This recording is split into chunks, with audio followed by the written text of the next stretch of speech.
अब हम इनके फार्माकोलॉजिकल एक्शंस की बात कर लेते हैं। सबसे पहले हम हार्ट के ऊपर इसका इफेक्ट देखेंगे। नॉर्मली सिंपैथेटिक एक्टिविटी के अंदर हमें बताया कि हार्ट रेट इंक्रीज हुआ होता है। जब बीटा 1 रिसेप्टर हार्ट के ऊपर एक्टिवेट होते हैं तो वो हार्ट रेट को इंक्रीज करते हैं, उसके अलावा कॉन्ट्रैक्टिलिटी को इंक्रीज करते हैं और अल्टीमेटली कार्डियक आउटपुट इंक्रीज हो जाता है। अब हमने इसके ऑपोजिट एक्शन प्रोड्यूस करना है। ऑपोजिट एक्शन बीटा 1 ब्लॉकर जब हम देंगे, क्योंकि ये कार्डियो सेलेक्टिव है ना बीटा 1 ब्लॉकर, जब ये हार्ट के ऊपर एक्ट करेंगे तो ये क्या करेंगे, ऑपोजिट ही काम करेंगे। क्या क्या ऑपोजिट काम करेंगे, मायोकार्डियम कॉन्ट्रैक्टिलिटी को डिक्रीज कर देंगे, हार्ट रेट को डिक्रीज कर देंगे, कार्डियक आउटपुट डिक्रीज कर देंगे, कार्डियक वर्क लोड डिक्रीज हो जाएगा। और क्योंकि कार्डियक आउटपुट डिक्रीज हो गया ना, कॉन्ट्रैक्टिलिटी भी कम हो गया, तो कार्डियक वर्क लोड कम हो गया और ऑक्सीजन कंजप्शन भी कम हो जाएगी। उसके अलावा ये रिफ्रैक्टरी पीरियड को इंक्रीज कर देते हैं, एवी कंडक्शन को डिलेट कर देते हैं, क्योंकि एवी नॉट के ऊपर भी एक्ट कर रहे होते हैं, और ऑटोमेसिटी जो कि एस नॉट की वजह से होती है उसको भी ये डिक्रीज कर देते हैं। नेक्स्ट ब्लड वेसल्स की बात कर लेते हैं। ब्लड वेसल्स के ऊपर हमें पता है कि दो तरह के रिसेप्टर्स होते हैं, alpha 1 receptors and beta 2 receptors. जब हमने सिम्पैथोमिमेटिक ड्रग्स की बात की थी तो हमने जनरल इनके लोकेशंस को याद रखने के लिए क्या पॉइंट जहन में रखा था कि जो 1 वाले होंगे ना, यानी alpha 1 and beta 1, alpha 1 B और बीटा 1 बी, ये स्टिमुलेटरी रिस्पॉन्स जनरेट कर रहे होते हैं। फॉर एग्जांपल अल्फा 1 अगर ब्लड वेसल्स में प्रेजेंट हैं तो स्टिमुलेटरी रिस्पॉन्स के थ्रू वो क्या करेंगे, कॉन्ट्रैक्शन शो करेंगे, और जब कॉन्ट्रैक्शन होगी तो वेजो कंस्ट्रिक्शन हो जाएगी। दूसरा, अगर बीटा 1 है, वन वाला है ना, ये भी 1 वाले ने स्टिमुलेशन शो करनी है, तो बीटा 1 प्रेजेंट है हार्ट के ऊपर ये कॉन्ट्रैक्टिलिटी और हार्ट रेट वगैरह को इंक्रीज कर रहा है। तो 1 वालों को हमने इस तरह से याद किया था। बीटा 2 हमने कहा था कि बीटा 2 और अल्फा 2 ने इनहिबिटरी रिस्पॉन्स जनरेट करना है। अब फॉर एग्जांपल हम बीटा 2 लेते हैं। बीटा 2 जब वास्कुलर स्मूथ मसल्स की बात करते हैं तो उनकी इनहिबिशन करवा देता है। इनहिबिशन की वजह से रिलैक्सेशन होती है और वेजो डायलेशन होती है, तो बीटा 2 रिसेप्टर वेजो डायलेशन कोज करवाते हैं। अब जब हम बीटा 2 एंटेगनिस्ट देंगे तो वो क्या करवाएगा, वेजो कंस्ट्रिक्शन करवाएगा। दूसरा, इन्होंने कार्डिक आउटपुट को भी डिक्रीज कर दिया था। जब कार्डिक आउटपुट डिक्रीज होता है तब भी हमारे पास ब्लड प्रेशर डिक्रीज हो जाता है। अब अदर क्या मैकेनिज्म है एंटी हाइपरटेंसिव एक्शन के, एक तो हमने पढ़ा ना कि कार्डिक आउटपुट को कम कर दिया था, दूसरा ये करते हैं कि ये जो किडनी के जस्टाग्लोमेरुलर सेल्स होते हैं ना, उनमें हमने पढ़ा था ना कि रेनिन रिलीज कर रहे होते हैं, और रेनिन ने क्या करना होता है, एल्डोस्टेरोन को भी एक्टिव करना होता है, जिसकी वजह से अल्टीमेटली ब्लड प्रेशर इंक्रीज होता है। इन रेनिन रिलीज करने वाले जो जस्टाग्लोमेरुलर सेल्स हैं उनके ऊपर हमें पता है ना कि बीटा 1 रिसेप्टर्स प्रेजेंट होते हैं। इन बीटा 1 रिसेप्टर को जब ये इनहिबिट कर देंगे तो रेनिन रिलीज नहीं होगा। जब रेनिन रिलीज नहीं होगा तो सारा मैकेनिज्म रुक जाएगा। तो दूसरा ये मैकेनिज्म यूज़ कर देते हैं, और तीसरा ये जो सेंट्रल सिंपैथेटिक आउटफ्लो है ना, उसको भी ये जाकर इनहिबिट कर देते हैं।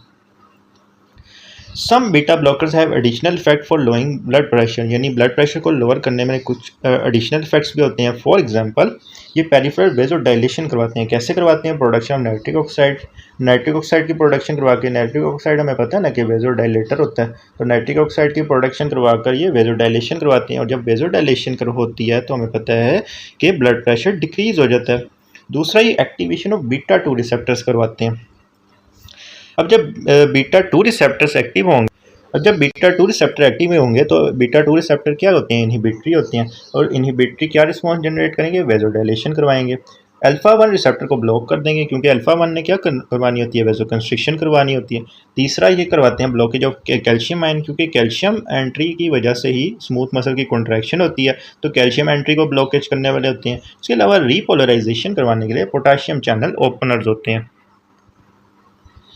अब इस डायग्राम में देख लेते हैं कि हमने पढ़े हैं पीछे क्लासिफिकेशन में भी कि नाइट्रिक ऑक्साइड प्रोडक्शन के लिए हमारे पास सबसे जो मेन आता है ना वो नबीवोलोल है, ये आपने ज़रूर याद रखना है। फिर आते हैं बीटा 2 एगनिस्ट के तौर पर एक्ट करने वाले, ये भी हमने क्लासिफिकेशन में पढ़े हैं। अल्फा 1 एंटागनिस्ट के तौर पर एक्ट करने वाले पढ़े हैं। उसके अलावा कैल्शियम एंट्री ब्लॉकेज करवाने वाले भी पढ़े हैं।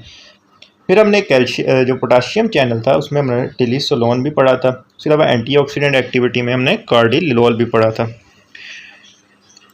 नेक्स्ट आता है रेस्पिरेटरी सिस्टम। रेस्पिरेटरी सिस्टम को भी याद रखने के लिए सबसे पहले सिंपैथेटिक एक्टिविटी को जहन में लो। सिंपैथेटिक एक्टिविटी, हमारे पीछे कोई भी डॉग लगा हुआ है तो हमें तेज़ तेज़ भाग रहे हैं। अब तेज़ तेज़ भागते हुए हमारे ब्रोंकियोल्स की कंस्ट्रिक्शन हुई होगी या डायलेशन हुई होगी, जाहिर सी बात है डायलेशन हुई होगी। अब डायलेशन के लिए हमने कहा कि इनहिबिटरी रिसेप्टर्स हैं, और इनहिबिटरी कौन से वाले होते हैं, 2 वाले होते हैं। 2 वाले हमने कहा ना कि इनहिबिटरी हैं।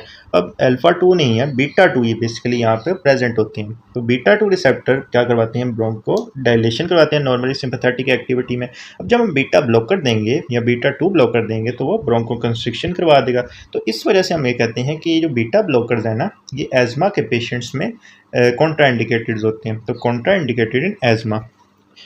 सिंपैथोमिमेटिक ड्रग्स हम दे रहे होते हैं ट्रीटमेंट ऑफ एजमा के अंदर, जबकि कॉन्ट्राइंडिकेटेड होते हैं बीटा ब्लॉकर्स एजमा के अंदर।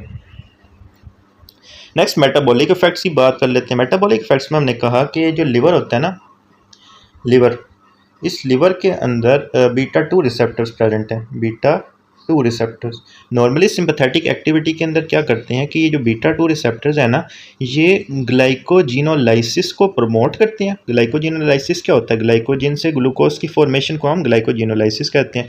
क्योंकि सिंपैथेटिक एक्टिविटी में हमें एनर्जी चाहिए तो हमें ग्लूकोज भी ज़्यादा चाहिए, तो ग्लाइकोजिन से ग्लूकोज को ये ज़्यादा से ज़्यादा तोड़ रहे होते हैं बीटा 2 रिसेप्टर सिंपैथेटिक एक्टिविटी के अंदर, यानी ये ग्लूकोज के लेवल को इंक्रीज़ कर रहे होते हैं। तो इस कंडीशन में क्या होगा कि हमने बीटा ब्लॉकर दिए हैं, तो बीटा ब्लॉकर्स क्या करेंगे, इसको इनहिबिट कर देंगे, जिसकी वजह से ग्लाइकोजिनोलाइसिस भी इनहिबिट हो जाएगी और ग्लाइकोजेनेसिस प्रमोट होगी। ग्लाइकोजेनेसिस क्या होगी कि ग्लूकोज से ग्लाइकोजन की फॉर्मेशन होने लग जाएगी, तो क्या होगा कि ग्लूकोज के लेवल डिक्रीज होने लग जाएंगे, यानी हाइपोग्लाइसीमिया हो जाएगा। अब ये क्या करते हैं, mark the sympathetic manifestation of the hypoglycaemia, hypoglycaemia cause करते हैं। उसके अलावा ट्राइग्लिसराइड के लेवल्स को भी ये इंक्रीज करवा रहे होते हैं और एलडीएल और एचडीएल की रेशियो को ये इंक्रीज करवा रहे होते हैं। नॉर्मली जो इसके अंदर ड्रग आता है, that drug is the propranolol. Next I के अंदर बात कर लेते हैं। आई की सिलियरी एपिथेलियम के अंदर बीटा 2 रिसेप्टर्स प्रेजेंट है। ये करते हैं इंक्रीज एक्वस सिक्रीशंस को, और इसकी ब्लॉकेज की वजह से जो एक्वस सिक्रीशन है ना, वो डिक्रीज हो जाती है। अब इसको हम ट्रीटमेंट ऑफ ग्लोकोमा के अंदर यूज़ कर रहे होते हैं। ग्लोकोमा के ट्रीटमेंट में हम यूज़ करते हैं बीटा ब्लॉकर्स, और जो बीटा ब्लॉकर हम इसके अंदर यूज़ करते हैं ना, that beta blocker is timolol. यह आपने ज़रूर याद रखना है, टिमोलोल हम इसके अंदर यूज़ कर रहे होते हैं। ये हम आगे जाके थेराप्यूटिक यूजेस के अंदर भी देखेंगे। नेक्स्ट आती है फार्माकोकाइनेटिक प्रॉपर्टी। ये वेल अब्जॉर्ब होते हैं ओरल एडमिनिस्ट्रेशन के बाद। प्रोपेनोलोल की बात करें तो इसका एक्सटेंसिव फर्स्ट पास मेटाबॉलिज्म होता है, इसकी लो ओरल बायोअवेलेबिलिटी होती है। क्योंकि इसका फर्स्ट पास मेटाबॉलिज्म एक्सटेंसिव है तो बायोअवेलेबिलिटी इसकी लो होगी ओरली रूट के थ्रू अगर दें। क्रॉनिक यूज़ ऑफ प्रोपेनोलोल की बात करें तो ये हेपेटिक ब्लड फ्लो को डिक्रीज कर देता है, जिसकी वजह से बायोअवेलेबिलिटी इंक्रीज हो जाती है। क्योंकि लिवर के अंदर ही इन्होंने मेटाबोलाइज होना है ना, तो अगर हेपेटिक ब्लड फ्लो डिक्रीज हो जाएगा तो हेपेटिक ब्लड फ्लो की डिक्रीज होने की वजह से इसकी बायोअवेलेबिलिटी इंक्रीज हो जाती है। नेक्स्ट लॉन्गेस्ट एक्टिंग हमने नार्डोलोल, जब हमने ड्यूरेशन ऑफ एक्शन में हमने नार्डोलोल को पढ़ा था कि ये लॉन्गेस्ट एक्टिंग होता है और शॉर्टेस्ट एक्टिंग एस्मोलोल होता है। Ultra shorter acting blockers inactivated by esterases in the blood. Plasma half life इसकी 10 मिनट्स से भी कम होती है। रैपिड ऑनसेट होता है and short lasting effect. Intravenous in emergency के केसेस में हम इसको इंट्रावीनसली दे रहे होते हैं। लिपिड इंसोल्युबल बीटा ब्लॉकर्स में हमने एडिनोलोल और सोटालोल वगैरह को पढ़ा था। इनके लेस सीएनएस इफेक्ट्स होते हैं, क्योंकि ये चूँकि लिपिड इंसोल्युबल है ना, तो ये सीएनएस के अंदर एंटर नहीं करेंगे क्योंकि ब्लड ब्रेन बैरियर को क्रॉस नहीं कर रहे। उसके अलावा लेस फर्स्ट पास मेटाबॉलिज्म होता है और इसकी जो हाफ लाइफ है वो लॉन्गर होती है। नेक्स्ट आते हैं एडवांटेजेस क्या है कार्डियो सेलेक्टिव बीटा ब्लॉकर्स के ओवर नॉन सेलेक्टिव। अब जब नॉन सेलेक्टिव है उनके बॉडी के ऊपर मुख्तलिफ जगह पर एक्शंस होंगे। फॉर एग्जांपल ये सेफ़र होती हैं एज़मा के पेशेंट्स में, क्योंकि हमने कहा ना कि कॉन्ट्राइंडिकेटेड होते हैं beta 2 antagonist in the asthma patient, क्योंकि बीटा 2 एंटेगनिस्ट जब देंगे तो वो ब्रोंको कंस्ट्रिक्शन करवा देंगे।